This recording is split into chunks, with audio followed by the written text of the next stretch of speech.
This girl had the ability to foresee death. While sketching by the flowerbed, she suddenly frowned. Her left hand went out of control. She kept drawing, while darting her eyes around, as if searching for something. Just then, a man and a woman walked out of a shop. They caught her attention. Before they left her sight, she had already finished the drawing. Nervously, she handed the sketch to the man, then turned and walked away in silence. The couple glanced at the picture. Their faces froze in shock. At first, they thought it was just a prank, but as they passed a construction site, an accident struck.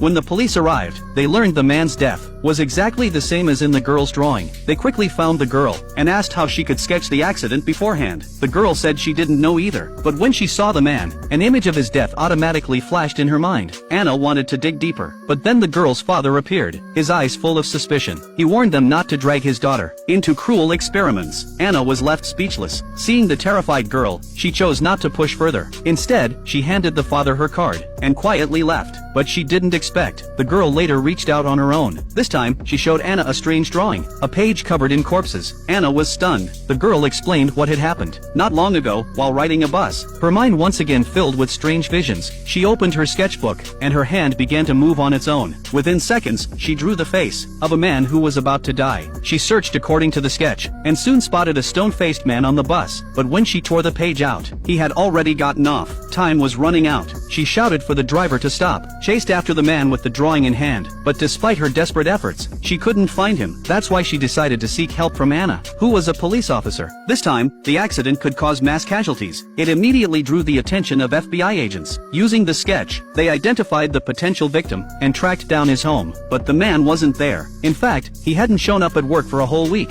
Out of options, they decided to scan the girl's brainwaves, hoping technology could uncover more clues. The doctor flipped the switch. A machine lit up in dazzling colors. Within seconds, the girl slipped into deep hypnosis. Images in her mind slowly began to surface. She was back on that same bus. Under the doctor's guidance, she saw the man again, but just as she was about to follow him off the bus, another vision appeared.